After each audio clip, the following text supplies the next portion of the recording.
Brasil. Hora 360. Hora 360.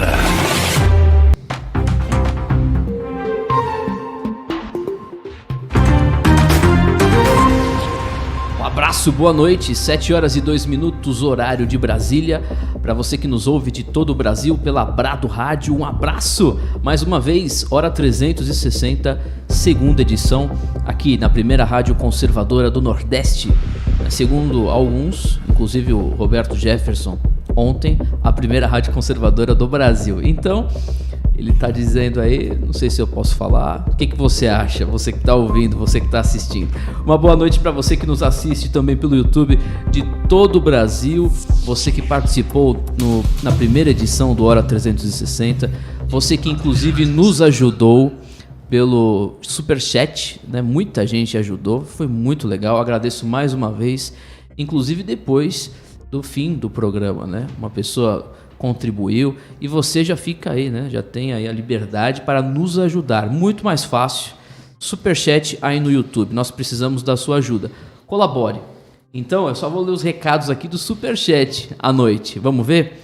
Inicialmente eu posso fazer um jogo rápido sobre localidades, sobre os bairros aí, as cidades de cada um, mas o Superchat é importante. Qualquer valor, R$5, R$10, 50 como de manhã. Deus abençoe vocês que fizeram essas contribuições.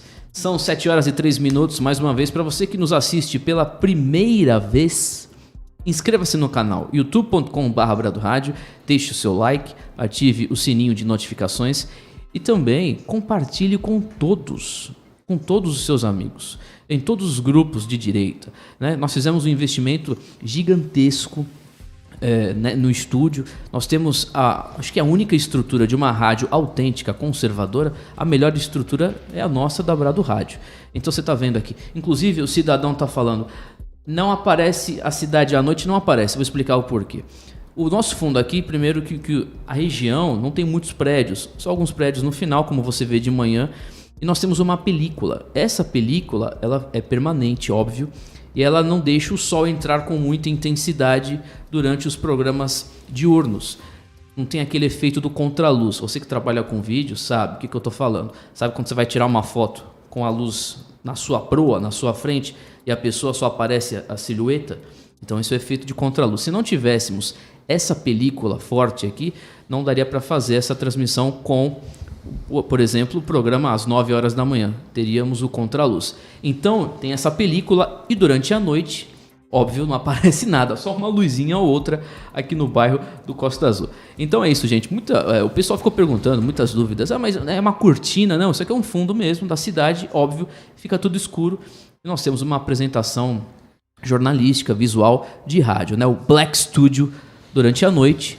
E amanhã nós temos o Glass Studio nos programas Hora 360, primeira edição, e o Checkmate, que amanhã estreia com o Gervásio Lopes. Um abraço pro Gervásio, tá assistindo aí, fera, elogios.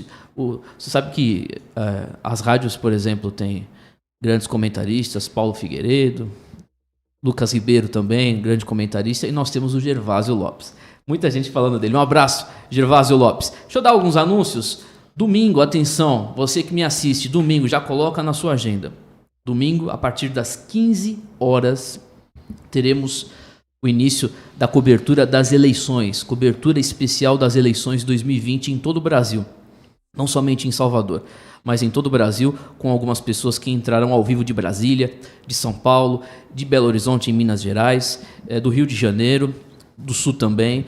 Então, você vai poder conferir a partir das 15 horas no domingo. Eu espero a sua audiência. Já deixe marcado aí na sua agenda. Domingo, às 15 horas, cobertura de todo o Brasil, eleições municipais, prefeituras de Salvador, a Prefeitura de Salvador também, e as casas municipais, aí, as casas legislativas, as câmaras em todo o Brasil. A gente vai ver os vereadores aí mais importantes, de direita, em São Paulo, Salvador, Rio de Janeiro, se foram eleitos, os vereadores de esquerda. Faremos uma análise do panorama no domingo das eleições. Então, às 15 horas, será a melhor cobertura de rádio conservadora do Brasil. E para você que nos assiste, lembrando, corra lá no YouTube, deixe o seu superchat. Beleza?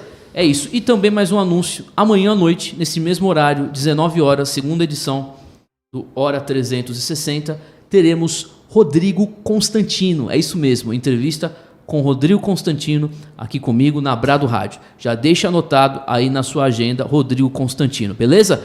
E hoje nós vamos falar sobre eleições nos Estados Unidos. Existe salvação para a América? O que você acha? Você que assistiu os documentários do Brasil Paralelo, o Fim das Nações, cara, eu assisti, eu vou te falar, porque eu admiro muito a América, não sei o Lucas e o Léo, mas eu gosto demais dos Estados Unidos. E aí você assiste aquilo, você tem os Estados Unidos, nós conservadores, como refúgio de liberdade no Ocidente. E você fica com medo. E a gente vai falar sobre isso. A gente tá vendo as eleições, algo muito conturbado, possíveis fraudes, fraudes, né, na cara, pessoas mortas que votaram, 140 mil votos que chegaram na madrugada, né, inexplicável, todos 100% Joe Biden, então várias condições aí que indicam fraude, e não só isso, os Estados Unidos já vêm perdendo qualidade, né, deturpação cultural ao longo dos anos, e o Lucas Ribeiro que está aqui vai falar sobre isso. Boa noite, Lucas, tudo bem com você? Boa noite, Módio. Um prazer Só falar mais próximo. Um prazer estar aqui novamente com vocês aqui, podendo compartilhar aqui com o nosso querido Léo Dias também. Você nos abandonou, viu? Não. Pessoal, cadê o Lucas? Veio no primeiro programa de dia e depois foi embora. Mas tô aqui de volta, graças a Deus. Valeu pela lembrança aqui, né? Sempre quando eu puder estar podendo aparecer, estarei aqui. E não, esse documentário que você falou realmente é sensacional, né? Quem ainda não assistiu, recomendo que assista. Quem puder também, até que tem de graça no YouTube, né? Mas recomendo que vocês também se inscrevam no Brasil Paralelo. Assinem o canal. Assinem o canal, que eu acho que vale a pena, entendeu? Eles é uma trilogia que eles fizeram, né? Eles explicam algumas origens, né? Explicam algumas origens, por exemplo, do movimento do Black Lives Matter e outros movimentos. Algumas tensões, né, que já tinham nos Estados Unidos, um pouco de um breve histórico dos Estados Unidos, e chega, o que eu achei melhor, inclusive, foi o terceiro episódio, né, que entra na parte mais geopolítica, fala da questão da China, né, da questão... ele pode disputa entre... Aí fala de Rússia, de China e Estados Unidos, né, mas considero mais realmente China e Estados Unidos, né, que estão disputando mais, né, e ele mostra essa questão da unidade, a questão da paciência chinesa, né, como é que eles estão fazendo as suas jogadas, né?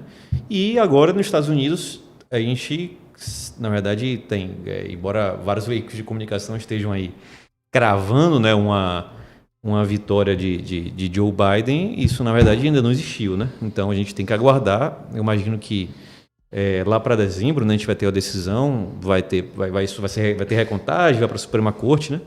Mas informar as pessoas que não foi definido, né? Por mais que queiram vender isso, né? Os veículos, engraçado que vários desses veículos, aqui você fala claramente que você tem uma posição conservadora, né? Então você se fala qual é a sua editorial. A linha editorial. Mas a Globo, que gosta de se dizer neutra, imparcial, não sei se os amigos aí da Brado viram, né? Ele comemorando, falando assim, não, aqui temos uma aglomeração.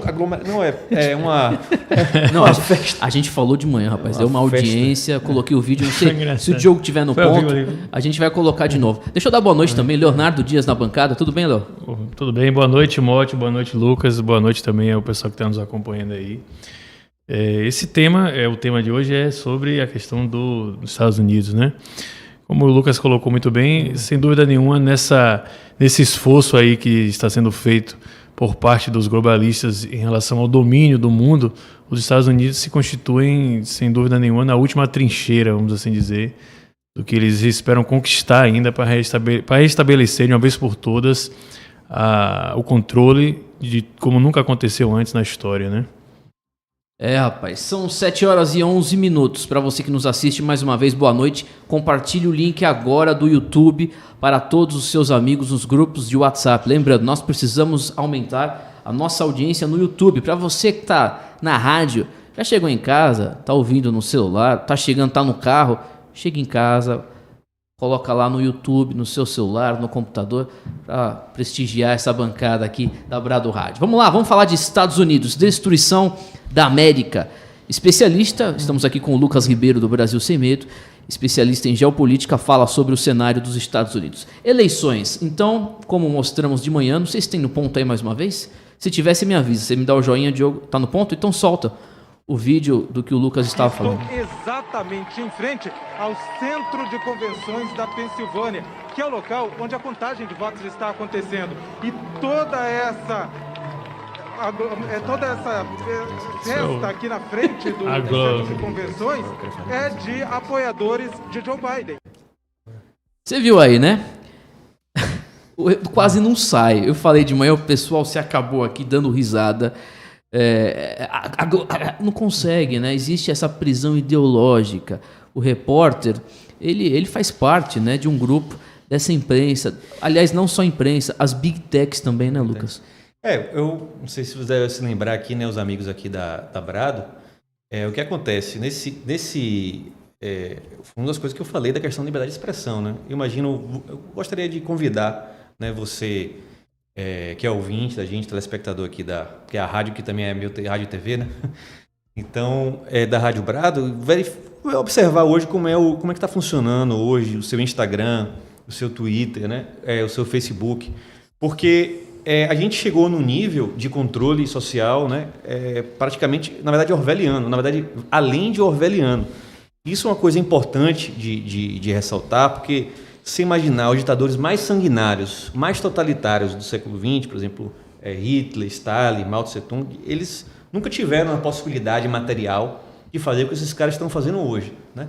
Então, eu já tive a experiência, por exemplo, eu coloquei uma vez o vídeo lá de Joe Biden afirmando categoricamente, não, aqui a eleição vai ser fraudada, não sei o que e tal. Claro, pode ter sido um momento de senilidade dele, ele trocou as palavras, não sabe o que está falando, eu acho que foi até isso, entendeu? Mas aí eles assim, não, texto fora de... aí ele botou fake news, tipo assim, seu texto está fora de contexto. Aí eu publiquei na mesma hora, o Instagram colocou isso, entendeu? Então você pega vídeos, você pega coisas assim que eles já censuram assim prévia, né? Você já entra realmente num sistema avaliando, porque quando você pensava nas ditaduras totalitárias do século XX, né? Ditadura totalitária do século XX, o que é que você tinha? Você tinha um elemento externo que controlava isso. Você tinha uma KGB, você tinha, né, um instrumento de perseguição, né? Você tinha a Gestapo na Alemanha nacional-socialista, né? Mas agora não, agora tipo assim, é a sua própria rede social, uma pessoa comum, né? Eu ou qualquer outra pessoa, né, comum, que ele publica uma coisa e ao mesmo tempo já tem automaticamente, ao mesmo tempo, eu não me lembro exatamente o número, mas o Twitter nos últimos tempos censurou o Donald Trump, não sei, 100, 200 vezes, e nenhuma vez Joe Biden. Né? Porque sempre é isso, é aquela coisa pela linguagem, você encontra alguma coisinha, não, cara, tipo assim, Joe Biden, o cara falou aquele negócio, pode ser que ele tenha falado assim, sei lá, como eu te falei, eu acho que foi até um ato, o cara ele não ia falar num programa isso, reconhecer, né? Mas ele falou talvez, eu acho que foi senilidade, mas ele disse. Aí o cara disse, não, você botou coisa fora de contexto. Qual contexto para falar isso? Né? Que ele disse que ia ser o maior esquema de fraude. E aparece que você está falando é importantíssimo. Você vai colocar qualquer coisa no seu Instagram e aí você vai ver também, não sei se foi no seu Instagram, inclusive, que eu fui ver, tava lá, atenção, isso está sendo tirado do contexto. Como ele está dizendo, que você, vamos explicar esse trecho de 1984 do livro do George Orwell, que mostra uma opressão totalitária, né, um regime de controle total, não existe verdade. Então você está no seu Instagram, como ele está dizendo, né? A Gestapo da época da Alemanha, existia aquela perseguição, e agora com as big techs. Você publica qualquer coisa no seu Instagram, qualquer coisa no seu Twitter, no seu Facebook, vai aparecer uma tarja lá. Qualquer coisa não, coisas obviamente conservadoras, da verdade, né? Aqueles que buscam a verdade, aparece lá a tarja, cuidado, este conteúdo foi tirado de contexto, esse conteúdo está sendo verificado, tem certeza que quer publicar? Outro dia eu fui publicar um negócio, aí o Instagram, você tem certeza que você quer publicar isso? Já tive isso comigo, só complementando aqui, antes de passar a palavra para Léo, que você está falando isso aqui, por exemplo, aí você pega o exemplo recente do Intercept, que ele teve a questão de que ele usou uma mentira, declara que ele falou o estupro culposo, não é isso? O termo estupro culposo não foi usado nos autos. E os caras usaram a palavra estupro culposo. Não aparecia numa agência tem gente que chama left check, né? De left check, entendeu? Dizendo que era mentira. Mas, tipo assim, os caras botaram estupro culposo. Não existia estupro culposo no negócio. Depois foi revelado que não foi bem assim. Eles que botaram fora de contexto, assim. Uma fala talvez realmente mais agressiva do advogado, mas o cara, a princípio, parece que realmente não estuprou. Mas aí isso não tem a conferência, né? Se você chegar e falar assim, não, por exemplo, se tivesse uma agência de fact-check de direito, por exemplo, falar assim, não, porque o dia dos pais de Tammy Gretchen, aí a agência tinha que dizer, não, pô, Tammy Gretchen não pode ser pai, porque pai precisa ser homem. Claro. Aí botava um livro de biologia lá e dizia que era... Mas eles não vão fazer um fact-check disso, porque é left-check, né? Enfim, só essa observação aqui, passar a palavra para Léo aqui, que ele queria... Eu queria falar de forma mais genérica.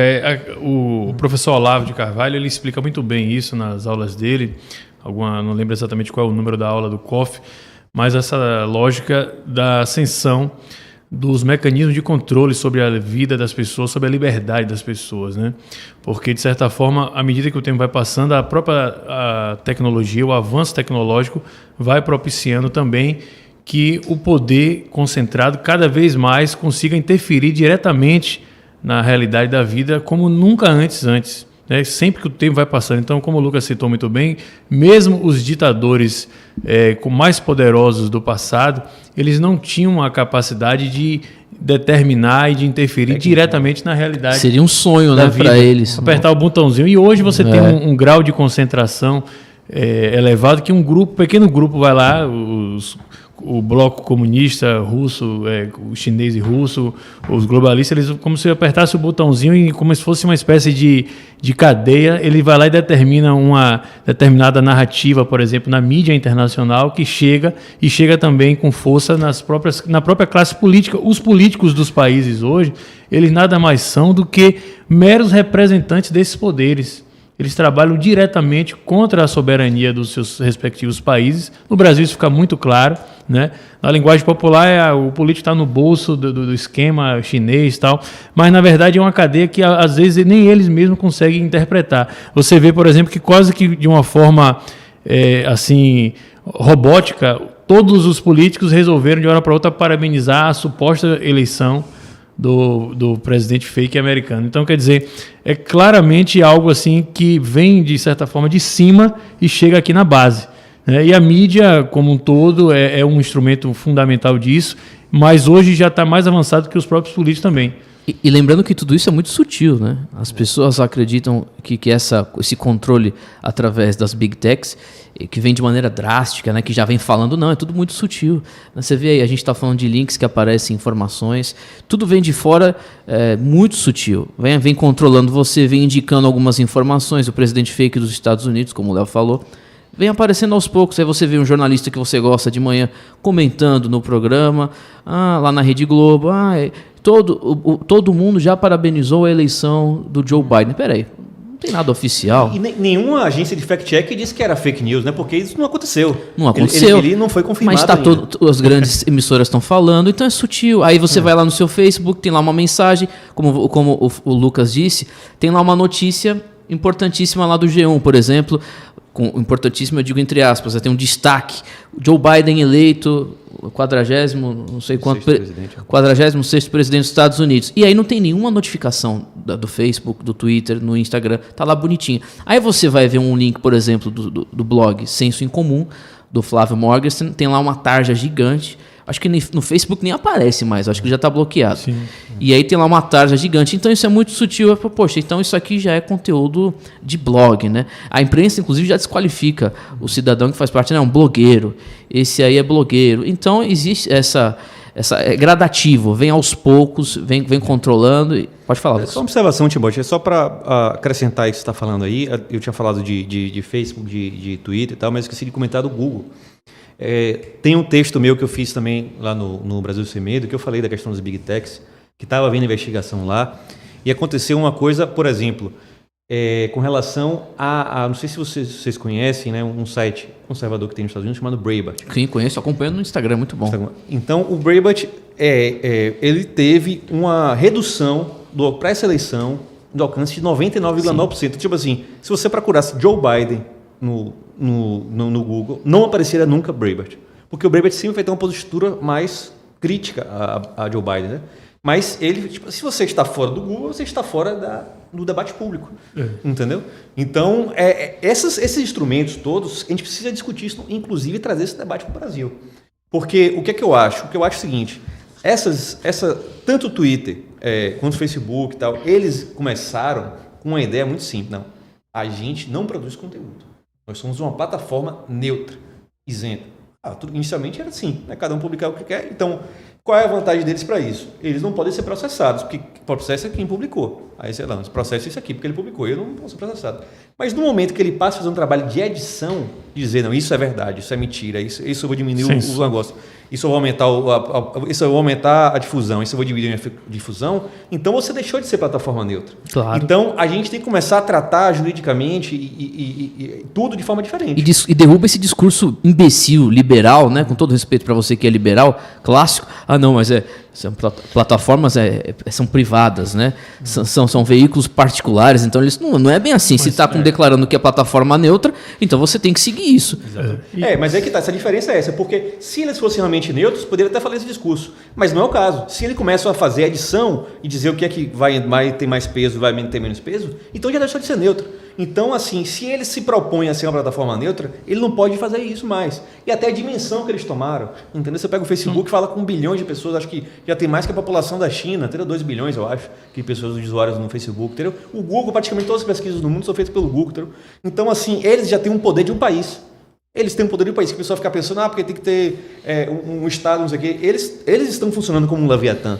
Entendeu? Então, esse discurso liberal realmente tem que ser rechaçado, porque isso aí é burrice. É burrice total. É burrice completamente. Quer falar, Lu? Não, eu ia falar o seguinte, as redes sociais, elas foram importantíssimas, sobretudo nos 2016, 2018. Né, antes até, para derrubar o monopólio da grande mídia. Claro. Né? E, de certa forma, além disso, fundamental foi conseguir fazer a agregação de pessoas que a gente, em algum momento, ia ter um conceito que eu não sei se cabe falar aqui agora, chamado espiral do silêncio, que fazia a gente imaginar que nós éramos minoria e tudo mais, e as redes sociais foram fundamentais para fazer essa aproximação entre os conservadores, por exemplo. Mas aí, como o Lucas colocou muito bem, eles se tornaram uma espécie de monopólio, pode ser até um monopólio natural, vamos assim dizer, mas é um monopólio. E ao ser um monopólio, precisa passar pelo crivo da maioria da população, sem dúvida nenhuma. E é uma preocupação tão grande o grau que isso está, porque, por exemplo, vou falar aqui de um outro aplicativo, o TikTok, que é o chinês. A gente recebeu uma notícia há cerca de 1 mês e meio atrás, e o pessoal, os conservadores, estavam comemorando porque o Trump ele proibiu a atuação desse aplicativo nos Estados Unidos, né? Sob a perspectiva de que já estava confirmado, inclusive de que o Partido Comunista Chinês utilizava como estratégia de espionagem e tudo mais. Só que o que acontece? Ele, ao mesmo tempo que ele obrigou a venda do aplicativo, mas obrigou a venda para uma outra empresa, que é a Microsoft, que é uma empresa globalista que tem uma tática também muito parecida. Donada. E não deixa de seguir a mesma estratégia também de manipulação. Né? Só fez mais um personagem na linha de comunicação. Só colocou a Microsoft, mas também eu acho que o fim é o mesmo. Sim, exatamente. Então eu acredito que nesse momento cabe sim um questionamento, porque se é um monopólio, ao mesmo tempo, como o Lucas colocou também, eles acabam fazendo o controle direto do que é verdade e do que não é. Nunca se imaginou em toda a história que, por exemplo, o discurso de um presidente dos Estados Unidos seria censurado, né? Rapaz, é um absurdo, cara. Você parar para pensar na história... Não, e vocês viram já, a gente colocou, acho que foi na segunda-feira, semana passada, os apresentadores na ABC, NBC, MSBNC, parece também, outra emissora. O Trump na Casa Branca, fazendo a primeira coletiva, anunciando que possível fraude aconteceu e não sei o quê. E aí os apresentadores, no mesmo instante, assumem o áudio, começam a falar, olha, o presidente está falando um monte de abobrinha aí, o presidente está falando fake news. Isso foi celebrado pela imprensa brasileira, justamente assim, eles nunca viram isso como uma censura, eles viram isso como uma forma, que acharam a dignidade desses veículos de comunicação. Mas não, eles estavam fazendo censura, entendeu? Mas aqui, só para pontuar isso aqui, né? Isso é absurdo. São 7 horas e 26 minutos. Um abraço para todo mundo que ouve a Brado Rádio, você que está ligado de todo o Brasil. Mande a sua mensagem através do nosso chat, youtube.com/Brado Rádio. E você também do YouTube que está assistindo aí, um abraço. Coloque a sua localidade, deixe aí. Emerson, de Coronel João Sá, nosso telespec de YouTube, um abraço para você, como diz o Emílio Surita aí, telespec de Coronel João Sá, um abraço. Nós vamos falar agora sobre eleições nos Estados Unidos. Falamos sobre, eu quero, aliás, o panorama das eleições. O que está acontecendo? O povo está perguntando. Hoje de manhã me perguntaram, Timóteo, e aí, novidades? Parece que o estado da Carolina do Norte foi confirmado agora há pouco, durante a tarde, não sei se o Lucas tem essa informação, foi consolidada a vitória do Trump. Você tem isso, Lucas? Eu tinha Sim, também. foi confirmado. Foi confirmado. Foi confirmada, então, a vitória na Carolina do Norte. O que está acontecendo lá, Lucas? O que falta lá? Os estados estão em júdice? O que está acontecendo? O que acontece, a diferença é muito pequena, né? Teve aquele famoso gráfico, né, que rodou muito na internet, aquele gráfico que está assim. Ali foi o Wisconsin, né? Teve em Wisconsin e teve no Michigan também. Wisconsin e Michigan, né? Mas na Pensilvânia, a quantidade de fraude realmente que vem sendo relatada é muito grande, né? E existe um histórico lá da Pensilvânia disso. A diferença, a última vez que eu vi, eu acho que era 20 ou 30 mil votos de uma população bem grande na Pensilvânia, que estão 20 colégios eleitorais, né? 20 delegados de colégio eleitoral. Se parar para ver, ainda tem outro que está marcado há muito tempo de azul, né, como azul forte, como tivesse ganho já os democratas, que é o Wisconsin. Né? O Wisconsin, eu acho que a diferença também está na faixa de 10 a 20 mil votos. Então, com essa margem que aparentemente, né, não, a vitória arrasadora de Biden, ele virando Pensilvânia, confirmando Geórgia, virando, sei lá, um Wisconsin, por exemplo, ele reverte, eu acho que já, não sei se eu acho que chega bem, porque agora com o Carolina do Norte, eu acho que já ele vai passar, né? Porque então volta lá, fala de novo os estados que precisam aí. Porque a Pensilvânia, a Carolina do Norte confirmou. Tanto Pensilvânia como o Wisconsin teve dois agravantes que foram supostamente, pelo menos informações extraoficiais até então, de que o número de eleitores era maior do que o número aptos a votarem, né? Aí teve o caso clássico também lá de um cidadão que nasceu em 1900 que votou, né? Com 120 anos. Teve um lutador de boxe também. Que morreu em 2000 e pouco, né? Que morreu alguns anos atrás. E votou no Joe Biden. E votou. E aí ele sempre foi republicano, inclusive.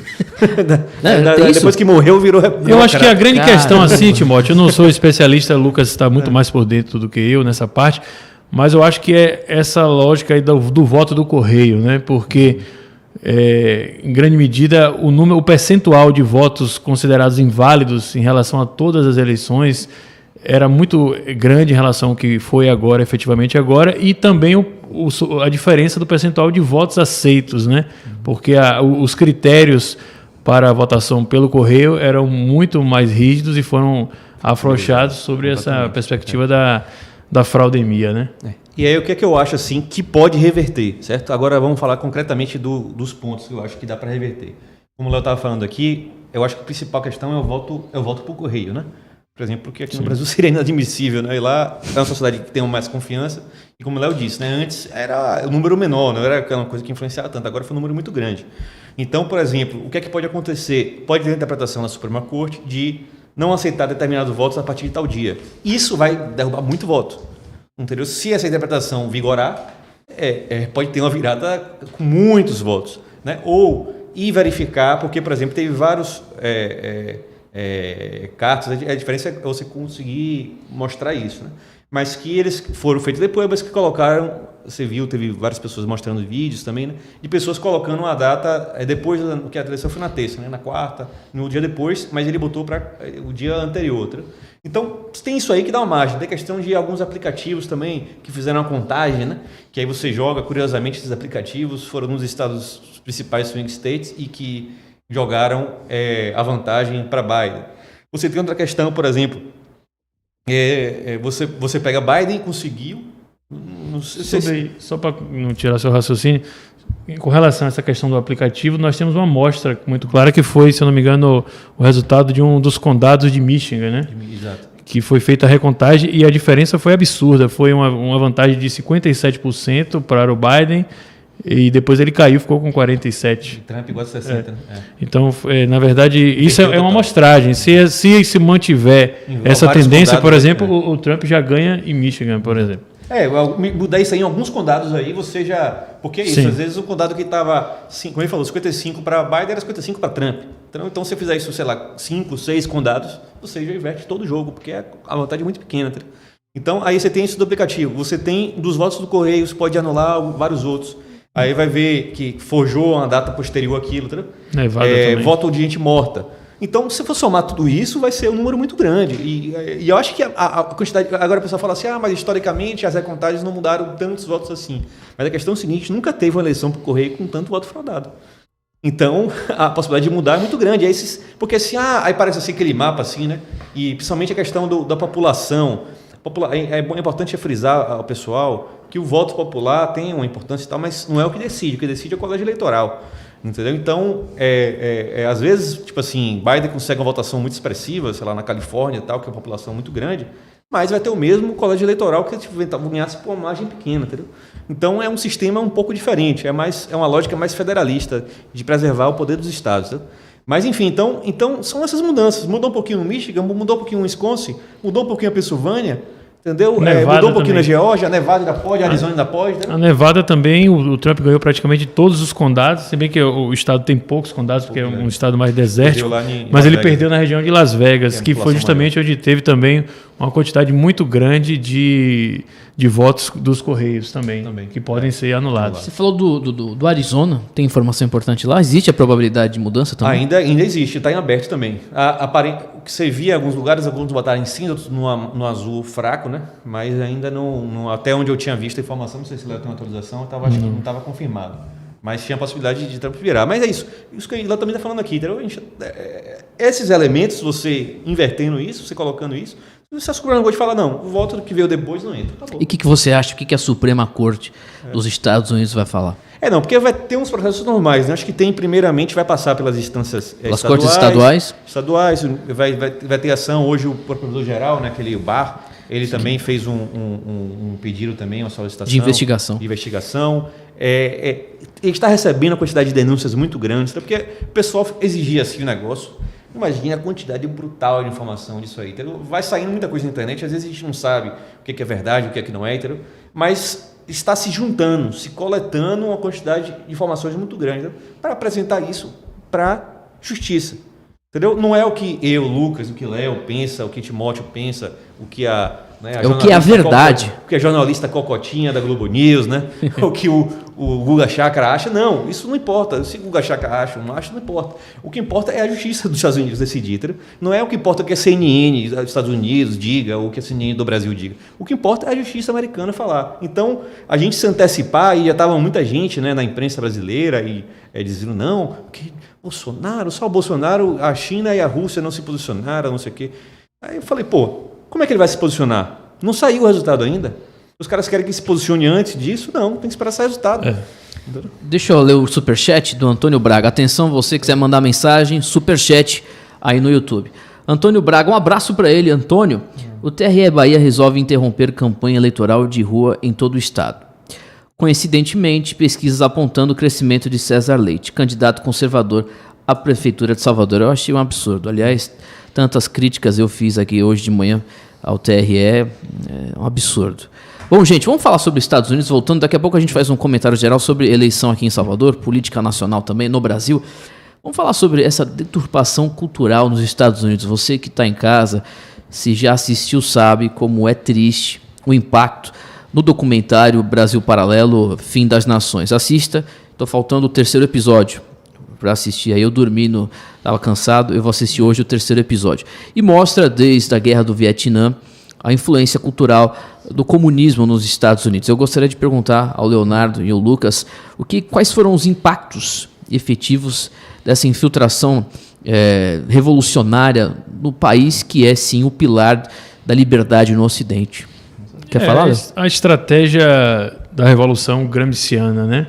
De ocupação de espaços e de também subverter por dentro não só as instituições, mas sobretudo a cultura dos países. Quem é aluno do professor Olavo de Carvalho, quem acompanha isso, eu sempre cito, porque de certa forma a gente não pode negar que todo mundo que hoje comenta isso até com certa desenvoltura sobre o globalismo, os 3 blocos de poder mundial, de certa forma, direta ou indiretamente, bebeu dessa fonte, que é a fonte do professor Olavo, que tem uma interpretação muito própria, muito específica com relação a isso, com com relação, por exemplo, a essa questão do bloco de poder ocidental, que é o chamado bloco globalista, o que ele chama de bloco comunista, que seria a associação do Partido Comunista da China com a Rússia, e o bloco islâmico. Esses 3 blocos, em tese, têm em comum um objetivo específico com relação ao Ocidente, né? E no caso dos Estados Unidos, que a gente estava falando aqui, que é a última trincheira de toda essa ocupação, caberia ter um outro programa para a gente tratar disso. Os Estados Unidos têm os seus inimigos internos, que são, na verdade, muitos deles os próprios americanos. De certa forma, quando você fala assim, os Estados Unidos criaram a China, o poder que a China tem, é uma afirmação que é meia verdadeira. Por quê?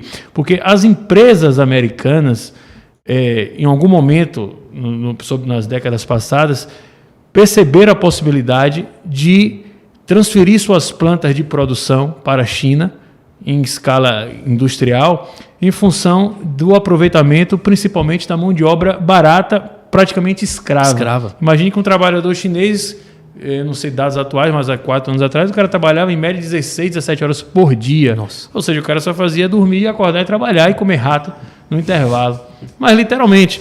Então, essas empresas americanas, elas foram para lá, montaram suas estruturas de produção, promoveram a industrialização da China e, ao mesmo tempo, se tornaram competitivas no mercado internacional, porque um dos principais custos de produção é a mão de obra. Você explora a mão de obra praticamente escrava, as empresas de tecnologia também, e elas realmente criaram esse monstro. Só que essas mesmas empresas, elas são americanas e, ao mesmo tempo, atuam dentro dos Estados Unidos para destruir a própria cultura americana tradicional. Então, essas empresas, por exemplo, essas que apoiaram o lockdown, que fizeram a maior quebra de concorrência de toda a história, né, cresceram, bateram recordes de faturamento como nunca. Se você pegar, por exemplo, vamos citar uma só, a Amazon, por exemplo, bateu todos os recordes. Concentração de poder, quebrou a economia mundial. Então, existe um acordo muito claro, e eu acho que é ruim, às vezes, porque até nós da direita, a gente muitos formadores de opinião não conseguem perceber isso de forma assim, mais consistente, que é o seguinte: tem uma estratégia de ocupação, de divisão de poder em relação ao Ocidente. O bloco comunista russo, chinês, por exemplo, a China, eles dentro do Ocidente, eles ficam buscando obter monopólios da infraestrutura dos países. Então, portos, aeroportos, estradas... Olha, tem algo parecido aqui na Bahia, viu? Portos, aeroportos, sempre você vai ver lá, está ligado ao Partido Comunista Chinês. Se você pega, por exemplo, aqui, se você vê aqui a Coelba, é uma empresa espanhola, e quando você vai ver essa empresa espanhola, o controle final é chinês já. É uma empresa que é um monopólio, não deixa de ser um monopólio, embora privatizado, não é nenhuma concessão, foi vendido. Então, quer dizer, ao mesmo tempo, essas empresas globalistas, elas trabalham com a tentativa de estabelecer monopólios e oligopólios nos mercados de varejo, por exemplo. Ao mesmo tempo, dentro desse pacto, eles não entram no mercado da China. Você vê que a China, o Partido Comunista, tem os seus próprios redes de comunicação. Por exemplo, Facebook, Google, não entra lá no mercado deles. E, ao mesmo tempo, eles também não entram aqui. Quando esse aplicativo TikTok vem para cá, já é uma espécie de... quase que uma quebra dessa divisão aí, que foi bem elaborada, compreende? Mas para não ficar muito longo, Lucas, pode ir. Só queria... Eu estava buscando aqui no Twitter, aqui, mas acabei não achando, né, que a pergunta que fizeram também da questão desse fechamento também do TRE. Do TRE para as eleições, né? Eu também não sabia, não. Fiquei por fora. Não tava, mas tinha Você encontrou alguma coisa? Não, um comentário engraçado de aquele Joaquim Teixeira, aquele humorista, né? Ah, sim. Aí ele falando, não vou, disse que não ia votar não, porque o lugar mais perigoso que tem para votar é a escola e tal. Porque a escola ficou tudo fechada, né? É um perigo agora, cara, ir para a escola, né? Enfim, agora todo o tempo disseram para não ir para a escola, mas para votar a gente pode ir ali, porque ali vai ser seguro, né? E também aquele negócio de Drauzio Varela, né? Que ele disse, não, agora você que é mesário pode ir lá votar, que é seguro. O cara o tempo todo falando que não pode. Qual lugar que tem mais aglomeração que votar e o cara fica ali recebendo, né? Mas mais interessante, ampliaram o tempo de votação, né? É uma hora só. E justamente ao contrário do comércio. Do comércio, que foi feito tudo ao contrário, né? Mas é mais uma das incongruências aí da pandemia, né? Mas voltando a essa questão aí, que lá está falando, essa questão geopolítica dos poderes aí, da disputa desses poderes globais, né? é essa. Porque o que acontece? Os Estados Unidos, aí volto um pouco para o que a gente falou inicialmente, do documentário do Brasil Paralelo, né? Essa questão do fim das nações. Porque dentro do Ocidente, você tem os grupos dos patriotas, né, que eu entendo, né, os soberanistas, né, que defendem o Estado-nação e defendem os valores daquele país, que eles estão lutando por seu país. Mas você tem, ao mesmo tempo, o grupo dos globalistas, que eles estão lutando contra o próprio país. Sim.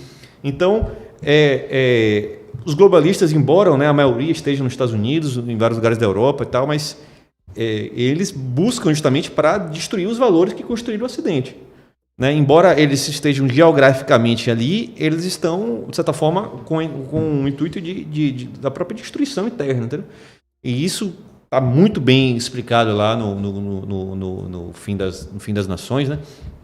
Porque é isso.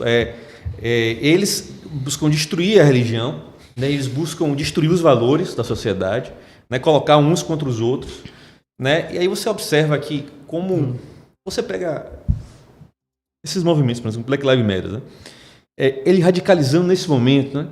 É um momento em que eu acho que podemos dizer com uma certa margem de segurança, onde existe menos racismo, né? Porque você acha que o racismo hoje é pior do que era na época de Martin Luther King, né? Na época enfim, né? Não, imagino que não, né? E naquela época existia racismo estrutural, e naquela época existia leis, e isso. Hoje, eu pergunto a você, se existe racismo estrutural, me mostre uma lei que defende isso no Brasil, nos Estados Unidos. Não tem. Entendeu? Então foi um processo de diminuição disso. Claro. Mas a forma que eles agem e atuam parece que ele está no ápice disso. Está num momento de maior opressão, como já houve para eles. E que não é verdade. Entendeu? Isso é busca estimular esse ódio. Né? Eles também estimulam o ódio, né, lá nos Estados Unidos contra o próprio Estados Unidos. Aqui também no Brasil, né, eles estimulam o ódio. Existe muito daquela coisa da dialética negativa também, né? Que foi instruída na escola de Frankfurt. Né? Que aí você tem a base de Hegel, né, Nietzsche, pega em Marx, e aí isso vai para a escola de Frankfurt. E aí eles fazem a festa nisso. Né? Lembrando que os fundadores desses grupos terroristas, Antifa, Black Lives Matter, se não me engano, o BLM, os fundadores são marxistas, cara. Então aquele símbolo, né, que não tem nada a ver, lá em São Paulo, eu estava até acompanhando um debate mais cedo na Rádio Jovem Pan, e os comentaristas, agora não me recordo os comentaristas exatamente, mas eles explicando que existe um protesto em São Paulo, na capital, nas sinaleiras, com aquele punho fechado, né? Dizendo que aquilo ali é um ato contra o racismo. Não tem nada a ver com racismo, aquilo ali é um símbolo de resistência comunista. Inclusive o Dirceu fez quando saiu da cadeia. Então, para você ver até aqui no Brasil, aliás, no Brasil, o que mais acontece é essa deturpação cultural. Mas é grave. E nos Estados Unidos a gente vê, eu ia perguntar isso para você, né? Na prática, a gente vê jovens, né? Eu estava vendo aquele, não vou falar blogueiro, ele faz vídeos, ele tem um site, como é o nome dele? Tem no Twitter, ele é muito, muito famoso. Ele fazendo entrevista com as pessoas na rua. Como é o nome dele, gente? Toda vez eu esqueço, que fala rápido pra caramba. E ele conversando com o povo na rua. O nome falei? É do Turning Point. Não, nos Estados Unidos. Como é o nome dele? Charlie Kirk, não? É o Charlie Kirk. Ele tava perguntando pro pessoal na rua, o Charlie Kirk. Vem cá, você, o que o Trump é? Ah, não, o Trump é racista. O Trump é homofóbico. Supremacista. Fascista, racista, não sei o que, aqueles ismos lá da esquerda. Ele, como? E ele começa a falar, não tem. Onde é que você já viu um discurso do Trump racista? Na história dele, durante a vida profissional, o cara tem pessoas negras trabalhando junto dele. E aí você vê uma ausência ausência total de intelectualidade no jovem. O jovem não sabe que a situação que acontece na Venezuela, nos Estados Unidos eu estou falando, mas no Brasil também tem muita coisa. Não sabe o que acontece na Venezuela, não sabe o que acontece nos países aqui da América do Sul que foram tomados pelo socialismo, pela Argentina. Então eu vejo, como o Leonardo estava falando, né? Vem como? A partir da onde? Faculdades, centros culturais regidos pela China. Deixa eu só falar rapidamente, antes que eu esqueça. O pessoal perguntou outro dia. Eu falei tudo que o Leonardo disse nesse livro aqui. Muito bom. Eu li. E contradição, eu comprei na Amazon, viu? Esse Stealth War é do General Spalding. Como a China tomou conta de tudo enquanto a América dormia. Então, fala dessa infiltração das empresas. Para você que não sabe, a Disney hoje, na China, em Xangai, né, ela, se não me engano, 40% ou 50% é do Partido Comunista Chinês. Né? E o CEO, o antigo CEO, que eu li a biografia dele também, agora, como é o nome dele? O Bob, não... Bob Iger. O Bob Iger, o antigo CEO da Disney, que agora assumiu um careca, parece com o Alexandre de Moraes. Ele é um cara extremamente progressista. Aí você vê a entrada, a Disney, por exemplo, que eu sou muito fã do Walt Disney, um cara altamente conservador, denunciou vários comunistas nos anos 60 e tal. E aí você vê essa grande empresa, que é um orgulho, era um orgulho norte-americano, se perdendo por causa da infiltração comunista. E você vê o antigo CEO, esse Bob Iger, que com essa caminhada esquerdista durante a vida, eu li a biografia dele, o pai dele também envolvido com o Partido Democrata nos Estados Unidos, isso vai destruindo, é gradativo. Agora, Timóteo, eu só queria também trazer um pouco uma meia-culpa, né? Para o lado da direita, dos conservadores também. Claro, tem porque eu acho que existe uma meia-culpa enorme também pela inação, pela inércia, né? Porque, por exemplo, você pega um país como o Brasil, que ainda tem uma maioria conservadora, né? De forma natural. Mas a gente não tem uma única diversidade conservadora. Não tem. A gente está em 2020, está surgindo uma rádio conservadora aqui. Entendeu? Não tem uma televisão. Não tem uma TV. E a gente faz essa cobrança aqui. Outro dia eu fiz uma pessoa, poxa, eu acho que não é legal você fazer. Por que não? Quantos empresários bilionários aparecem aí nas redes de TV, né, dos pronunciamentos? Eu não vou citar nomes, mas você sabe, quem está assistindo sabe. O cara tem bilhões, você vê o patrimônio. O cara não coloca R$1, gente. Para fazer, chama o pessoal, vamos fazer uma televisão aqui, uma rádio conservadora. Uma universidade conservadora. E o mais curioso, na verdade, é que ele não consegue perceber, não tem essa capacidade de entender de que, ao fazer isso, uma ação dessa, ele está apenas se protegendo também. Não, mas eles não têm dinheiro. No longo prazo. Acha que o patrimônio dele financeiro é importante. Então eu não estou imune a esses problemas ideológicos. Vou falar, Flávio Augusto. Eu acompanho o cara como profissional, fantástico. Mas o debate político é raso, é positivista. Não entende nada. Fala, pessoal, política, deixa pra lá. Vamos ganhar dinheiro. Meu amigo, você vai ganhar milhões, você vai fazer o que com o seu dinheiro? Se entrar um maluco controlador, como entrou na Venezuela, na Argentina. Esse é o pensamento dos empresários. E aí tem dois elementos aí que eles não estão considerando no discurso deles. E aí, porque, tipo assim, uma coisa é ganhar dinheiro, tudo bem. Mas mesmo ganhar dinheiro também, ele passa a perder. Porque você pega, vou dar um exemplo para você muito concreto da Venezuela, né? Que eu tive uma experiência muito próxima lá, que eu morei na Colômbia por 3 anos e conheci muita gente da Venezuela, né? Que morava perto e muito venezuelano que migrou. Lá em Bogotá tem mais de 1 milhão de venezuelanos, acho que deve ter, acho que 2 hoje. Só em Bogotá, né? Então, aí eu convivi mesmo com essas pessoas. Então você tem, por exemplo, um dinheiro, não sei exatamente o ano, mas vamos supor, um dinheiro que você compraria um apartamento em 2010, 2012, você comprou hoje um sanduíche. Vou repetir. Olha aí. Um dinheiro que você faz... Aí eu não sei exatamente, aí tem que pegar a data, mas em 2010, 2012, 2013, né, para hoje, um apartamento, imagine você compra um apartamento hoje de 300 mil reais, 400 mil reais, você passa, sei lá, 5, 8 anos, você compra um hambúrguer. Meu Deus. Então, essas coisas que as pessoas têm que ter ideia que existe, entendeu? Outra coisa é a questão da vida. Porque, por exemplo, você pode ter o dinheiro que fosse, se você morrer, se matar sua filha, se matar seus parentes também, você vai fazer o quê com esse dinheiro? Se você não vai morrer sua mulher e seu filho, entendeu? Então, a índice de criminalidade sempre sobe em regimes socialistas, entendeu? Então, é uma burrice ficar nesse negócio, né? Claro, a gente sempre falou da questão do médico, você falou de empreender, que eu acho maravilhoso, também. Que consegue fazer isso, tem esse dom, mas também ele não pode abrir mão. E ajudar a financiar alguma coisa. Claro. Porque a esquerda financia. Aí você pega todas essas fundações Muito. nos Estados Unidos, Rockefeller, a própria Ford, né, Ford Foundation, aí você tem o George Soros. Os caras estão bilionários. Aí você pega toda essa esquerda, é uma coisa curiosa. Eu estava até ouvindo recentemente outra recomendação também aqui do pessoal conhecer, deve conhecer o Gutenberg. Né? Às vezes eu fico vendo uns antigos. Aí ele falando na época de George Soros, pensa por você. Aí ele trazendo isso, né, porque eles criam... um monte de organização de ONG, aí o que acontece? Eles criam as ONGs têm intelectuais, esses intelectuais produzem artigo acadêmico, artigo de imprensa, começam a mobilizar a opinião pública, se infiltra na universidade e tal, e passa um tempo aquela opinião vai subindo em ciclos concêntricos, né? Isso que o Olavo falou sempre também disso, né? Então, a partir desses ciclos vai subindo. Então, eles tem coisas que o Olavo dizia de 10, 20 anos atrás e que virou verdade porque ele acompanhava isso.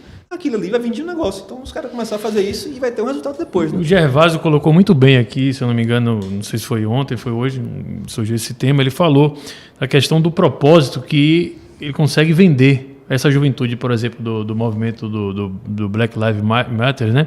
Eles, de certa forma, já estão preparados aí, independente do resultado, seja para fazer uma bagunça com uma reversão aí do resultado eleitoral, dando a vitória para o Trump, mas a lógica é ser supostamente antissistema, sendo, na verdade, Sabendo dinheiro de apenas um instrumento do sistema mesmo. Um instrumento, cachorrinho do globalista. Não tem a capacidade simplesmente de interpretar a origem das próprias ideias.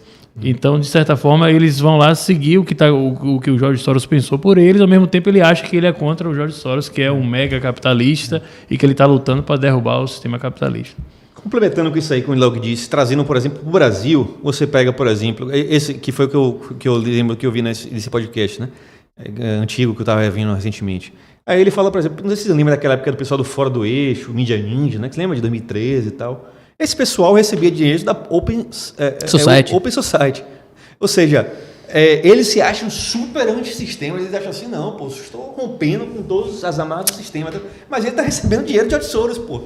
Então, essas contradições que estão, entendeu? Ele falou aqui do exemplo do Black Lives Matter, mas isso aqui também tem no Brasil. Entendeu? Você parar para ver, esses caras globalistas, eles não vão botar dinheiro para gente de direita, eles vão botar para dinheiro para essa esquerda identitária mais radical que tem. Eles vão dar dinheiro para o PSOL, nem para o PT. O PT ele vai achar muito, muito moderado. Eles vão dar dinheiro para gente do PSOL, pô. É lamentável, gente, lamentável. Pessoal, um abraço. 7 horas e 52 minutos, estamos ao vivo pela Brado Rádio, segunda edição do programa Hora 360. Estamos falando sobre tomada cultural, tomada de espaços, ausência. Estamos fazendo meia-culpa aqui, né, da direita. Né? Eu acho que antigamente, em outras gerações, a gente existe sim essa culpa. Né? Não fizeram absolutamente nada. Os grandes empresários conservadores à direita, não temos um jornal, não temos uma universidade, temos sites, portais que são excelentes, tem o Brasil Sem Medo, tem a Brado Rádio chegando, só que com alcance, infelizmente, ainda muito limitado.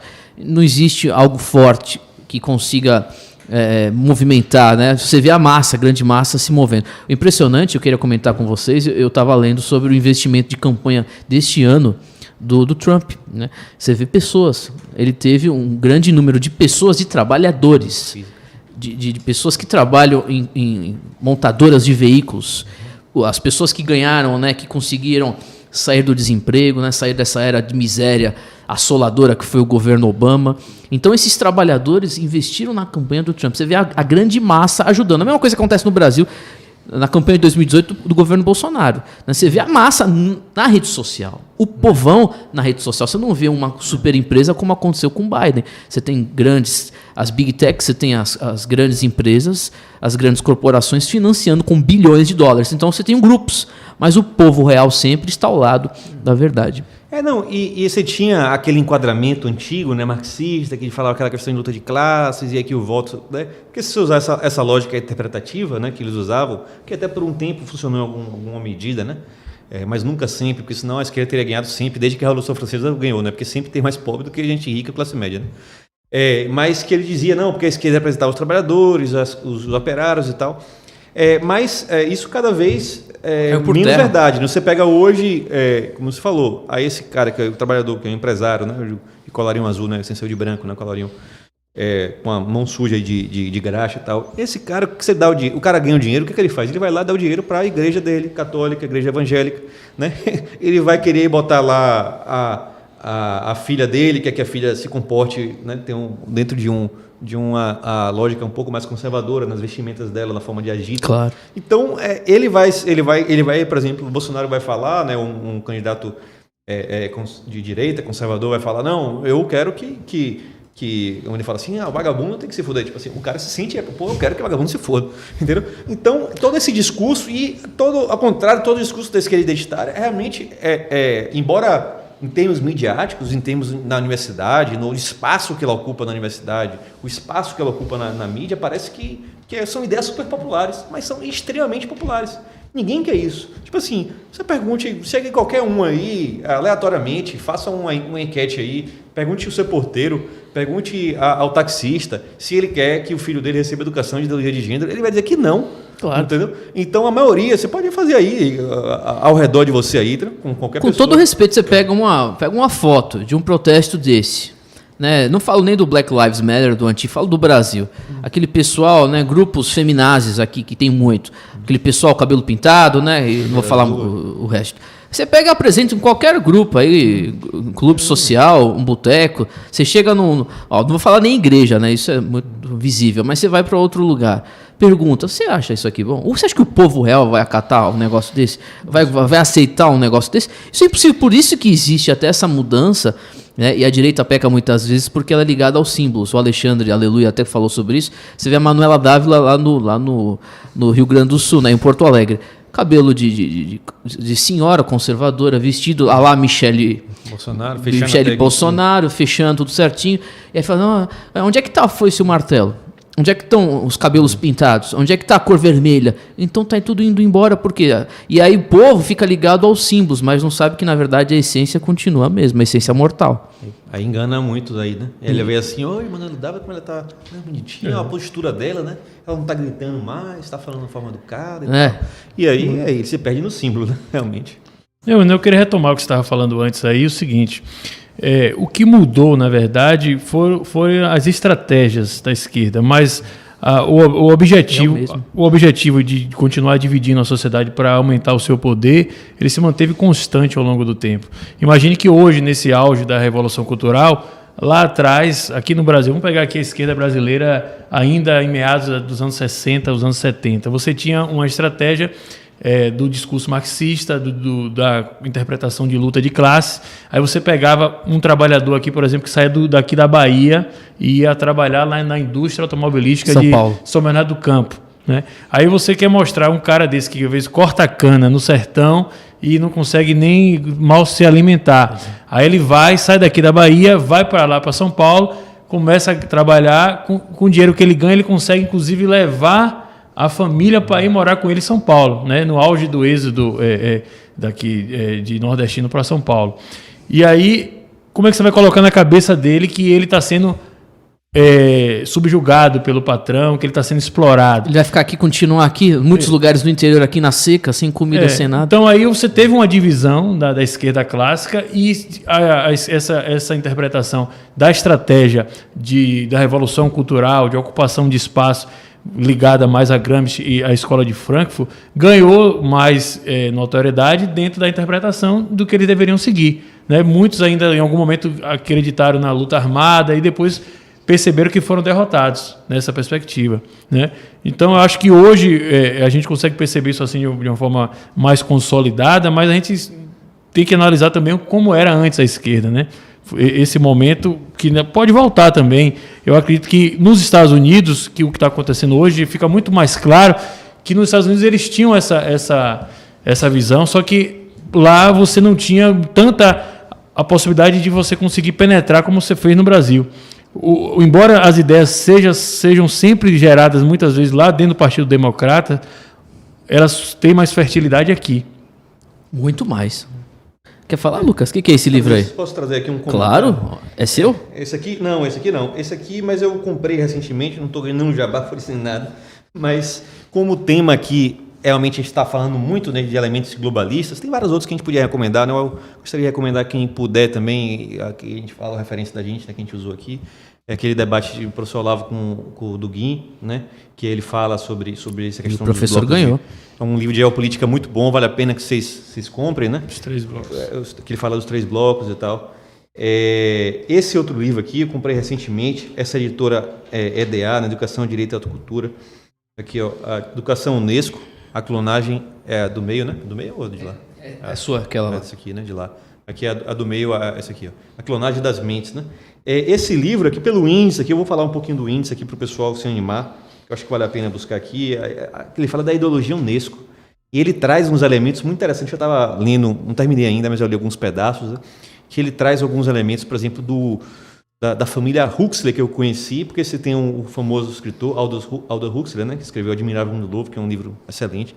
E você vê realmente, porque o nível intelectual, porque é o seguinte, às vezes a gente vê assim, esquerdista, comunista, vê assim, os caras são mais burros, mas globalista, os caras são muito inteligentes, bicho.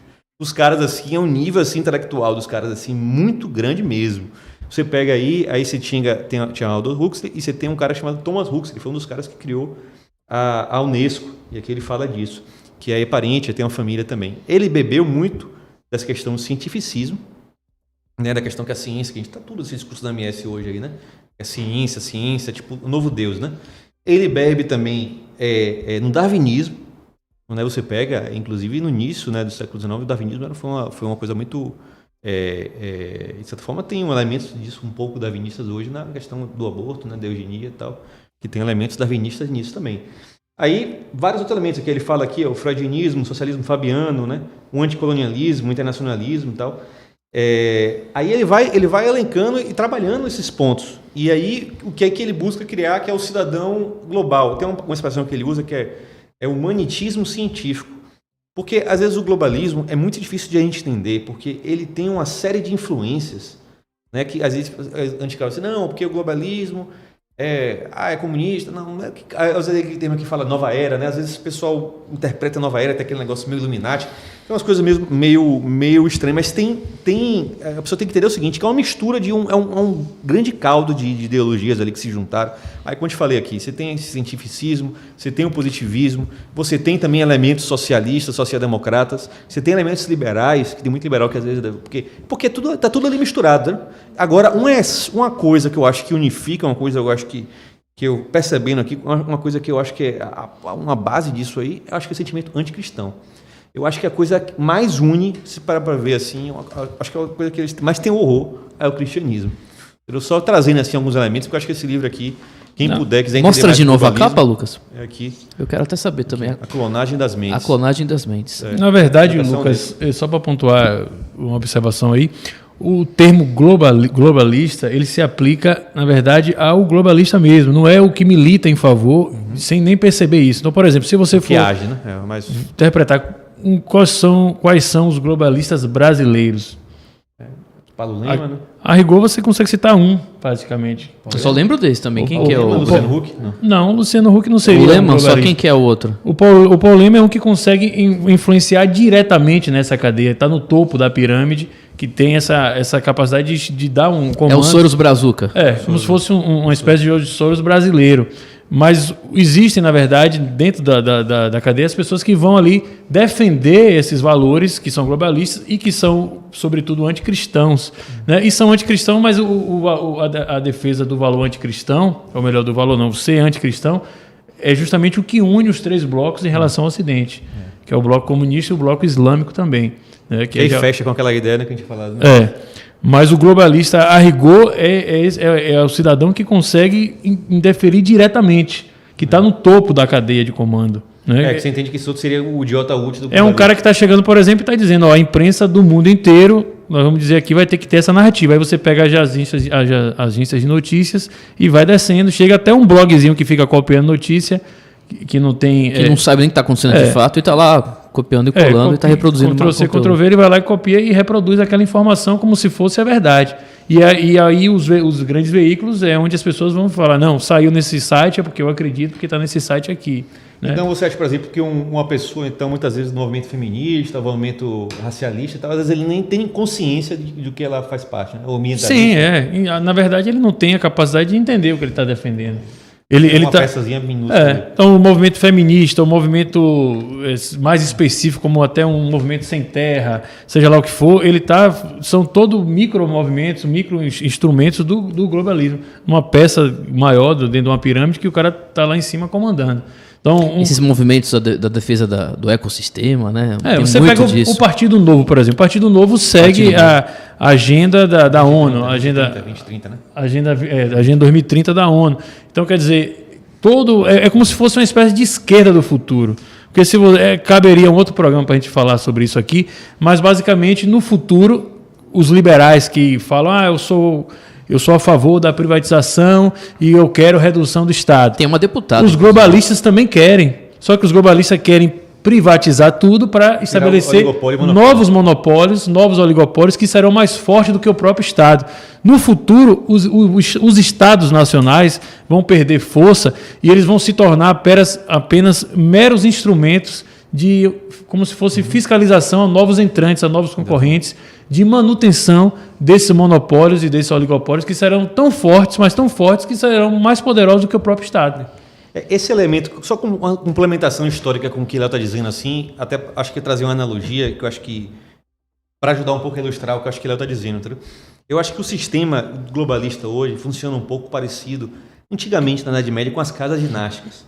Entendeu? Você tinha, por exemplo, a casa dinástica, muitas vezes, ela não era, ela por exemplo, está lá ali, tá o rei da Espanha, o rei da Áustria e tal, mas eles eram primos entre eles ali, e eles interferiam ali na política europeia toda e tal. Aí você tinha várias, né? Você tem Bourbon, não sei o quê. Mas como é que acontecia? Ele não era desse modelo de poder, certo? Que você submete a um Estado como é hoje. Né? Tipo assim, não, aqui esse aqui tá dominando esse Estado necessariamente, esse executivo e tal, não.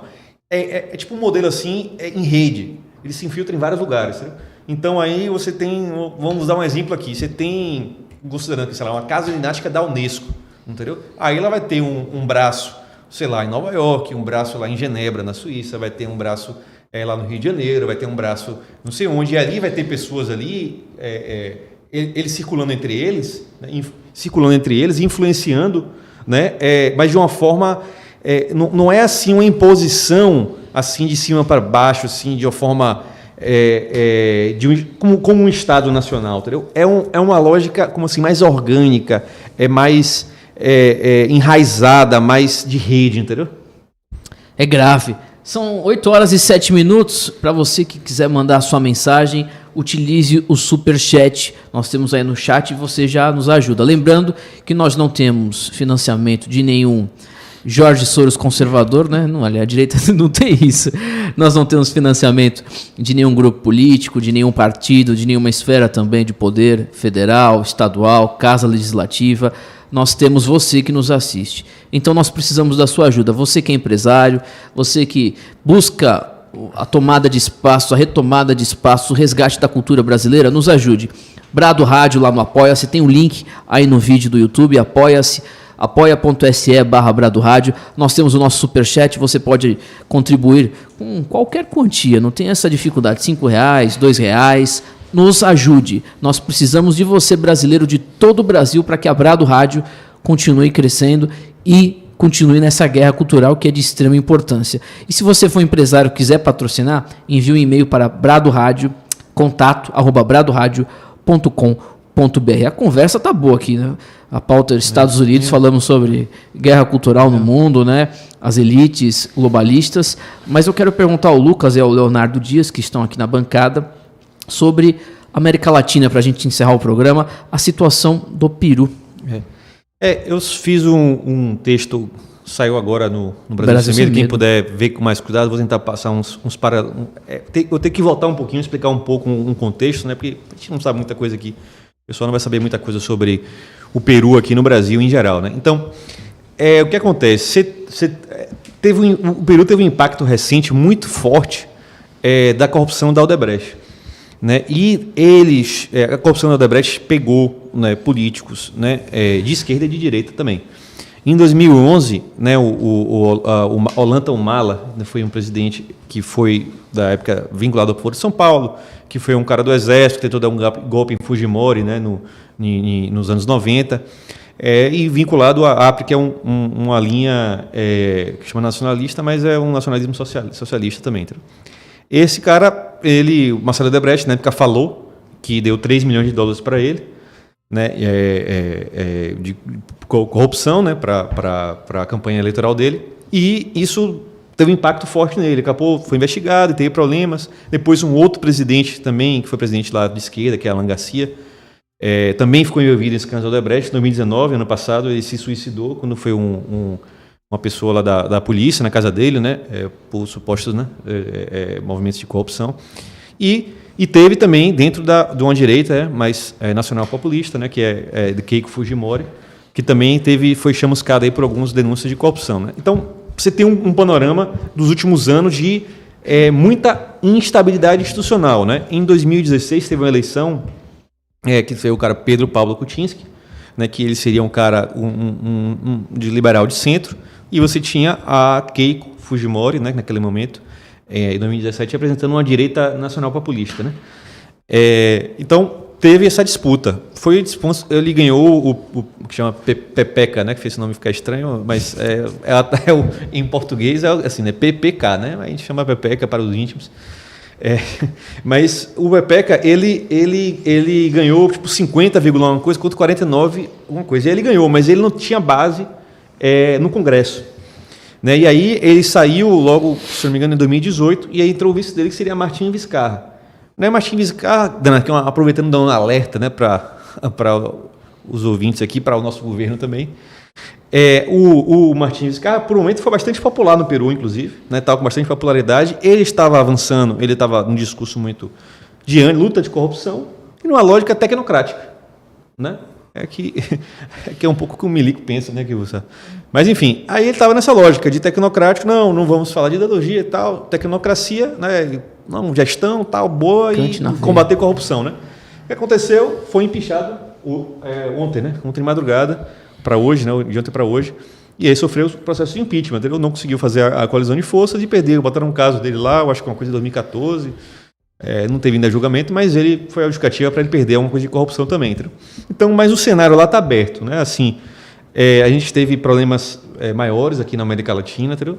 Eu receio Bolívia e Chile, né? Mais complicado recentemente.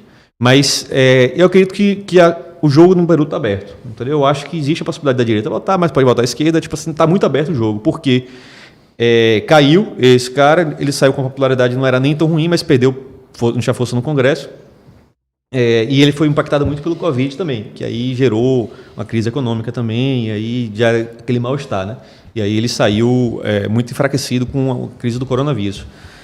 Então, mas aí ele saiu. Então a eleição vai ter ano que vem, em julho de 2021, e eu vejo um cenário muito aberto. Felizmente, assim, que eu acredito, a esquerda no Peru, na minha concepção, é uma das esquerdas mais fracas que tem no continente. Entendeu? Agora, Lucas, eu queria te perguntar o seguinte, falando de forma mais genérica, né? Se a gente pegar assim, desses países, cada caso é um caso. Venezuela, a gente já sabe, é o caso mais clássico, mas aí tem o caso da Argentina, que eu acho que pode vir a se tornar um parecido com o Brasil, eu vou explicar. O caso da Bolívia, que teve lá a tomada do poder por uma presidente que tinha um viés um pouco de direita também, né? O caso do Chile. E tem o Paraguai, que ainda acho que é o último ali que resiste. Mas, em linhas gerais, você percebia uma espécie de declínio do Foro de São Paulo em função das duas fontes principais de financiamento, que é o Brasil e a Argentina. Aí a esquerda retoma o poder na Argentina, embora a Argentina, na verdade, não foi em nenhum momento governado por um político de direita, né, uma espécie de centro-esquerda ali, mas que se vendia como de direita, mas ao mesmo tempo não era um financiador do Foro de São Paulo. Isso eu não tenho dúvida, como o governo brasileiro hoje não é um financiador do Foro de São Paulo. Mas com essa situação toda que está acontecendo no momento da pandemia, o que está acontecendo? Eles estão aproveitando para retomar os espaços. Eu não sei especificamente como é o caso do Peru, mas o Chile, claramente, você teve ali uma espécie de golpe mesmo, aproveitaram tudo que estava acontecendo, e, inclusive um golpe orquestrado, avisado com antecedência antes mesmo da posse do presidente. Eles avisaram que queriam fazer, depois disseram que ia fazer a mesma coisa no Brasil, e eu acho que não conseguiram fazer. Isso ainda antes, no ano passado, né? Então, o Foro de São Paulo ele vai retomando os seus espaços que haviam perdido, e o Foro de São Paulo, dentro daquele contexto que a gente estava falando da geopolítica do mundo como um todo, ele é um braço hoje indireto do bloco russo-chinês, né, dentro dessa geopolítica. E você vê que já tem uma aproximação ali. Ouvi aqui alguma coisa da Venezuela já falando claramente de um pacto com o Irã, né, com relação à questão de armas do bloco islâmico ali, e sobre a tutela da China. Claramente, isso não está sendo escondido por ninguém, né? Então, eu acho que é preocupante, sim. E o caso do Brasil, eu falo que pode parecer com a Argentina, porque nada mais foi do que você elegeu um presidente que não era comprometido com as forças do Foro, mas, ao mesmo tempo, não empreendeu esforços necessários para eliminar os seus inimigos. Seus inimigos se fortaleceram e a gente está vendo o caso da Argentina aí. Quando a gente fala assim, o Brasil, se não fosse Bolsonaro, o Brasil poderia ser o que está acontecendo na Argentina. Mas, na verdade, o que está acontecendo na Argentina hoje, infelizmente, é por conta do governo Macri, que, de certa forma, fracassou de forma assim Deixa o caminho absoluta no combate à esquerda, aos comunistas e tudo mais, que, pelo contrário, se fortaleceram e ganharam e votaram com muito mais força do que antes. E por isso que eu digo que o Brasil tem que ter Toma cuidado. Essa questão aí do governo de não querer mais fazer o combate ideológico, não sei como é que está, isso é preocupante, sim. Assim, Timóteo, só queria complementar assim, uma coisa que Léo está falando, o seguinte, fazendo um aspecto geral, assim, por mais que a gente esteja numa situação ruim, o Brasil, a gente tem uma grande vantagem, que a gente tem o Olavo de Carvalho, que realmente está se formando uma nova elite cultural a partir dele, entendeu? Mas outros países não têm o Olavo de Carvalho, né? Então, a direita, em muitos casos, está dormindo num ponto. A Colômbia, como eu morei lá, ainda existe algumas estruturas, por exemplo. A Colômbia tem uma vantagem em relação ao Brasil. Por exemplo, a Colômbia existem universidades conservadoras. Não são muitas, mas eu conheço pelo menos 3, eu sei que tem, no Brasil não tem nenhuma, né? Na Colômbia, o Uribe tinha uma popularidade, mas ele botou um candidato também, Ivan Duque, que é globalista, um cara de centro também, e que não está com uma popularidade tão boa, entendeu? Que é possível que eles percam também em breve. Entendeu? Então, a questão é a seguinte, que a direita, em todo o continente, ela não tem uma estrutura. A esquerda, você pega até as esquerdas mais desorganizadas do continente, são mais organizadas que a direita, porque a direita são sempre um balaio de gato, assim, entendeu? Não tem uma estrutura, porque ele não tem pensamento estratégico, entendeu? Não tem essa lógica, não, vou criar universidade, vou criar rádio, vou criar televisão, porque assim, se existe, primeiro tem que ter intelectuais, produzir bens simbólicos, né? Produzir, porque é o que o Olavo fala, você não fica rico e depois você fica inteligente. Não, primeiro você tem que ficar inteligente para depois ganhar dinheiro. Isso é uma coisa meio óbvia, né? Que o Olavo fala, e como a gente ouve a primeira vez assim, realmente faz sentido, né? Porque é isso. E no Brasil a gente fica assim, não, se a gente tivesse dinheiro a gente resolver. Rapaz, às vezes, né? Até o professor do Balborima estava falando um dia desse, às vezes, o Brasil não ter dinheiro hoje é uma benção. Porque se o pessoal, com as burrices que tem, tivesse dinheiro, ia estar fazendo coisa pior, ia estar fazendo assim, né? Sim. então, tipo assim, primeiro a gente tem que se esforçar para ficar mais inteligente, entendeu? E tem que se criar esses núcleos. E quando é que se cria universidade, grupos, encontros, entender pelo menos no ambiente que está inserido, né? Entendeu? E não ficar achando que é teoria da conspiração. E cada um buscar se melhorar. Né? Buscar se melhorar. O Olavo sempre fala, vá ler literatura, entendeu? Vá, se esforce, cara. Tipo assim, acredite, o que você vê na universidade não é nada, é um lixo. Em geral, a maioria é parte do lixo. Tá? Então, é para você ter um emprego. Mas busque conhecimento também. Entendeu? Você também que está aqui acompanhando a gente, além de estar dando apoio, que pode ser muito bom a audiência de vocês, que puder também estar doando, vai ser excelente. Mas também buscar isso, buscar o conhecimento. Entendeu? As editoras, a gente, pelo menos uma coisa boa que está tendo no Brasil, acho que uma das grandes coisas que está tendo no Brasil, que a gente está na frente do resto da América Latina, é o movimento editorial. Né, com o pessoal da Vida Editorial, né, tem a Realizações, também tem muitos livros, né, a LVM com viés mais liberal, você tem essa aqui, essa da Direito e Autocultura, essa FDA, que é muito boa, acho que a Kirion, né, é cristã. Você tem um movimento, eu acho que o movimento editorial no Brasil está em abolição, está fazendo coisas boas. Agora sim, a gente tem que começar também a buscar forma de institucionalizar, buscar se financiar, buscar fazer as coisas. Porque isso que a esquerda sempre volta, por quê? Porque ela está na universidade, ela está na mídia, ela está em todo lugar, as ideias delas... Qual a grande vantagem que a gente tem? A gente tem a verdade do nosso lado, e as ideias deles fracassam sempre. Entendeu? Mas se eles fracassam, mas ele depois não, mas veja bem, não, aí não, deu ruim, mas for... Porque, por exemplo, até na Venezuela hoje, já tem correntes no Brasil, outros lugares, dizendo que, na verdade... Não sei se você viu uma vez, o Guga Chakra disse isso, né? O Guga Chakra, na Globo News, né? Sim, eu lembro. Aí ele falou assim, não, porque... Madura de direita. Ó, tipo uma análise política bocó que o cara fez, né? Assim, Maduro apareceu com um pastor. Certo? Aí eles não, pastor de direita. Se ele apareceu com pastor, logo ele é de direita. Aí eu, bom, meu amigo, você, né, deveria deixar de ser um pouco, né, de idiota, você deveria refletir um pouco. Em primeiro lugar, é o seguinte, você tem que entender o que é uma coisa principal, né, que é o principal, o que é acessório e acidental. Né? Separar uma coisa de outra. Né? Se você tem a Maduro, que faz parte do Foro de São Paulo, né? Que foi todo o momento do discurso socialismo, que é próximo a Fidel Castro, que é próximo à China, que era próximo a Lula, que é próximo a Evo Morales, mas ele apareceu com o pastor e virou direita, pô, você, pelo amor de Deus, você é um idiota. Ô Lucas, ô Léo, não sei se vocês viram hoje de manhã, eu li o comentário, o artigo do Fernando Duarte do Bahia Notícias, dizendo que o Sérgio Moro é de extrema direita. Exato, porque aí que tá, o cara não consegue, porque a concepção do cara, ele prendeu Lula.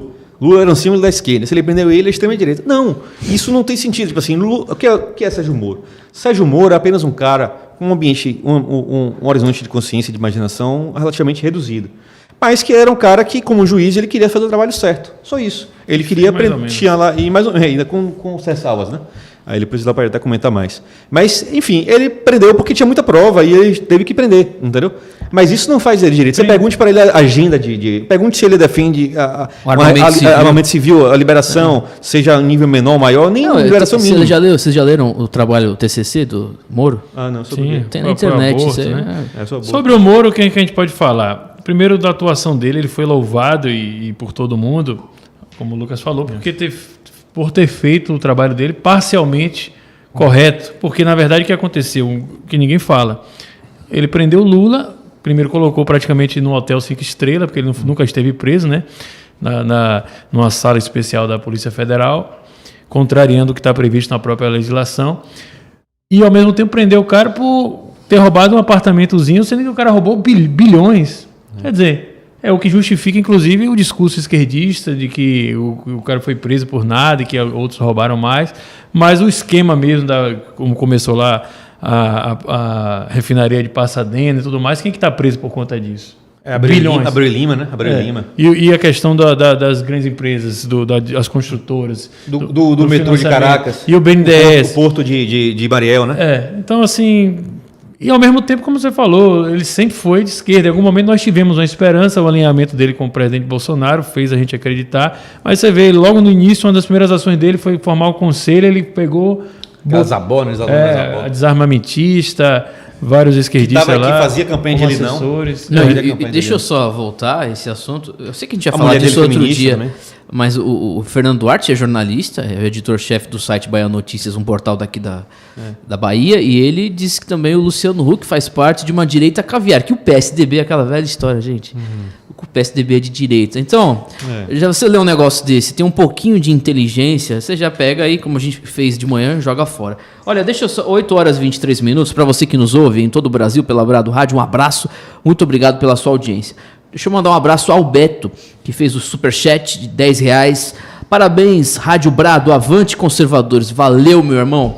Um abraço para você, Deus te abençoe aí, valeu mesmo, é isso aí. Nós precisamos ajudar as mídias alternativas. Eu contribuo com o Brasil Paralelo, o Brasil Sem Medo, são um jornal conservador que o Lucas, inclusive, faz parte. São mídias alternativas de muita importância. E você precisa nos ajudar também. Tem o Superchat, tem um Apoia-se. E se você quiser fazer algo de maior proporção, envie um e-mail para contato@bradoradio.com.br. Gente, a conversa tá boa, mas nós precisamos encerrar o programa. Falamos bastante sobre política internacional, Estados Unidos, América Latina. Falamos bastante sobre os blocos globalistas, né? Essa tomada de espaços na cultura. Muito, muito legal. Obrigado, Lucas. Obrigado, Timóteo. Obrigado aqui, Leonardo Dias. Um prazer dividir a bancada com vocês aqui, mais uma vez, e espero aí que a gente possa ter ajudado a contribuir aí um pouco com o debate público, né? Satisfação foi nossa, né, Leonardo? Obrigado, Timóteo. Obrigado, Lucas. Obrigado a todo mundo que está nos acompanhando aí, pelo aplicativo e também pelo YouTube, não é isso? Pedi ao pessoal para fazer a inscrição aí também. E é isso. Mais uma vez, estamos aí. Lembrando que, olha... Amanhã, né? Amanhã não. Quinta-feira, 19 horas, Rodrigo Constantino, aqui na Brado Rádio, viu? Óbvio, ele mora nos Estados Unidos por Skype. Rodrigo Constantino, às 19 horas, aqui no Hora 360, segunda edição. E domingo, cobertura especial das eleições. Domingo, a partir das 15 horas, bancada. O Léo vai tá aqui? Eu não sei, talvez eu dê uma passada aqui no decorrer do dia. A gente vai fazer. Já coloquei seu nome aqui já. Torcer para o César Leite chegar no segundo turno, né? E aí? Eu vi uma pesquisa circulando aí no WhatsApp que colocou ele já como o segundo lugar e a confirmação do segundo turno. É mesmo? Fala aí pra gente, exclusivo então pro povo de Salvador que tá assistindo. Uma pesquisa extraoficial. César Leite em segundo lugar, já quase que confirmando aí a sua presença no segundo turno, enfrentando o candidato do DEM, Bruno Reis. Você acha que tem força o César, segundo turno? Eu tenho quase que certeza que o César Leite estará no segundo turno, porque como alguém já falou aqui, ele é o candidato de Bolsonaro. Não precisa, a gente sabe muito bem que Bolsonaro às vezes não pode tem alguns critérios que foram adotados para não se posicionar diretamente, mas fica muito claro que ele é o único candidato conservador, o único candidato de direita, e que ele vai herdar naturalmente os votos que Bolsonaro tem aqui na Bahia, tem em Salvador, que não são poucos também. Léo, uma pergunta para você, aproveitando o ensejo aí porque essa questão de pesquisas, né? A gente viu uma quantidade de pesquisas que a gente não pôde confiar muito, né? Não sei se você lembra, mas na época que o Witzel ganhou, ele estava com quantas posições? Porque ele estava muito baixo. Depois aí que era o candidato de Bolsonaro, e aí ele subiu e ganhou o Witzel no Rio de Janeiro. Desconhecido, ninguém sabia. Se eu não me engano, ele ficou em quinto lugar em quase todas as pesquisas. Mais baixo, quantos pontos? 5 pontos? Bem abaixo. Chegou na reta final, colocaram ele em quarto. Depois, na pesquisa final do dia anterior, que é divulgada no sábado, colocaram ele como em terceiro lugar, mas ainda longe. Quase 20, 30 pontos do primeiro colocado. E ainda na pesquisa boca de urna, né, que é aquela pesquisa que é feita já divulgada com quem votou, ele ainda estava atrás ainda, acabou indo para o segundo turno e ganhou a eleição. Agora existe então, posso falar assim, a esperança Witzel para o César Leite? Não, menor do Deus, é maldição falar bate isso. Na madeira, aí ele ganha. Não, no caso dá esperança só, né? Não dá, mas realmente eu tô dizendo, mas eu quis dizer no sentido isso, porque o Wilson era uma pessoa sem expressão, acho que César tem uma expressão muito melhor e tem pelo menos uma trajetória aí, né? E o Witzel era um azarão que chegou do nada e que foi, né? E levou, né? Ele foi um exemplo, mas foram vários, né? As pesquisas... É raro o Zema assim. também, lá em Minas Gerais, não dava ninguém. O Zema, sim. Não dava a vitória dele, né? O Zema também. Não dava vitória. O Zema, se não me engano, estava em terceiro lugar também e ganhou a eleição. Então, domingo tem mais. Eleições. Obrigado, Lucas Ribeiro. Um abraço. Acesse Brasil Sem Medo. Seja um assinante do jornal Brasil Sem Medo. Leonardo Dias também, um abraço a você, o Leonardo Dias, que só com o trabalho dele de indicações aqui, meu amigo, Gervásio, fantástico. Lucas Ribeiro. Só pessoas de primeira qualidade. Bernardo Guimarães, teve aqui, sorteamos o livro dele hoje. Um abraço para todos vocês. Amanhã, às 9 tem Hora 360 e às 10 horas da manhã tem o Checkmate com o Gervásio, aqui na Brado Rádio. Um abraço, Deus te abençoe e uma boa noite. Hora 360. Hora 360. Brado Radio. Brasil. Brazil. The rainforests of Brazil are being ripped down. Stop tearing down the forest. And if you don't, then you're going to have significant economic consequences. Brazil is having some trouble. No question about it. Alô, cidade maravilhosa.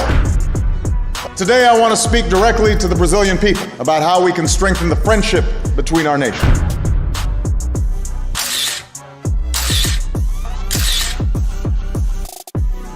Primeiro você tem que entender que a Amazônia é do Brasil, não é de vocês.